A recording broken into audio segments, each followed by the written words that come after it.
பிரியமானவர்களே, ஆண்டவராகிய இயேசு கிறிஸ்துவின் நாமத்தினாலே உங்களை வாழ்த்துகிறேன். இந்த நாளிலும் நம்முடைய தியானத்திற்காக நீதிமொழிகளின் புஸ்தகம் 13ஆம் அதிகாரம் முதல் வசனத்தை நான் வாசிக்கிறேன். ஞானமுள்ள மகன் தகப்பனுடைய போதகத்தை கேட்கிறான், பரியாசக்காரனோ கடிந்து கொள்ளுதலுக்கு செவிகொடான். எனக்கு அன்பானவர்களே, தேவனுடைய ஆலோசனை, தேவனால் போதிக்கப்படுகிற வாழ்க்கை போன்றவைகளையெல்லாம் நாம் கடந்த நாட்களிலே தியானித்தோம் அல்லவா?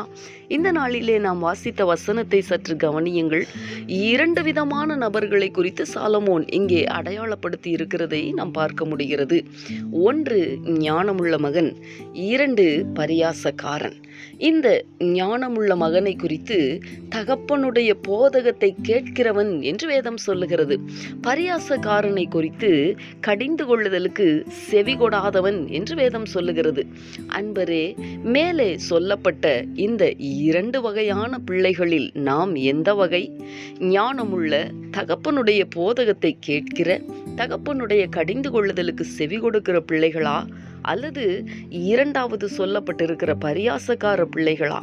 அதாவது தகப்பனுடைய போதனை என்பது 2 பேருக்கும் ஒன்று போலவே கொடுக்கப்படுகிறது. ஆனால் ஏற்றுக்கொள்ளுவதில் தான் அங்கே இருவருடைய மனநிலையும் மாறுபடுகிறது. ஏற்றுக்கொள்ளுகிறவனுக்கு வேதம் கொடுக்கிற பெயர் ஞானமுள்ள மகன். தகப்பனுடைய போதகத்துக்கு செவி கொடுக்காத ஒரு வாழ்க்கை நமக்கு வேண்டாம். அது நமக்கு ஆசீர்வாதமாகவே இருக்காது. அன்பரே, கடினமான காரியமாயிருந்தாலும் கீழ்ப்படுகிறதற்கு நாம் நம்மை அர்ப்பணித்தால் தகப்பனுடைய உள்ளம் நம்மை குறித்து மகிழ்ச்சி அடையுமே. அதைத்தான் தகப்பன் நம்மிடத்தில் எதிர்பார்க்கிறார். இந்த கர்த்தருடைய வார்த்தைகளுக்கு அர்ப்பணித்து நாம் ஜெபிக்கலாமா? எங்களை நேசிக்கிற எங்கள் அன்பின் பரலோக தகப்பனே, ஆசீர்வாதமான இந்த நாளுக்காக உமக்கு நாங்கள் நன்றி செலுத்துகிறோம். இந்த நாளிலும் ஞானமுள்ள மகன் தகப்பனுடைய போதகத்தை கேட்கிறான் என்று சொல்லி இருக்கிற உம்முடைய வார்த்தையை நாங்கள் தியானித்தோமே. தகப்பனே, நாங்கள் ஞானமுள்ள பிள்ளைகளாய் தகப்பனாகிய உம்முடைய போதகத்தை கேட்டு உம்முடைய கடிந்து கொள்ளுதலை ஏற்றுக்கொண்டு அவைகளின்படி நடக்க எங்களுக்கு கிருபை தாரும் ஆண்டவரே, பலன் தாரும். உம்முடைய வசனங்களுக்கு, உம்முடைய வார்த்தைகளுக்கு கீழ்ப்படுகிற ஒரு வாழ்க்கை வாழ இந்த நாளிலே எங்களை நாங்கள் அர்ப்பணிக்கிறோம்.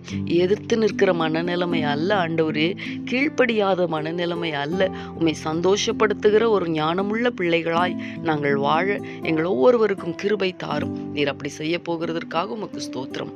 இயேசு கிறிஸ்துவின் நாமத்தில் வேண்டிக் கொள்ளுகிறோம் நல்ல பிதாவே. ஆமேன், ஆமேன்.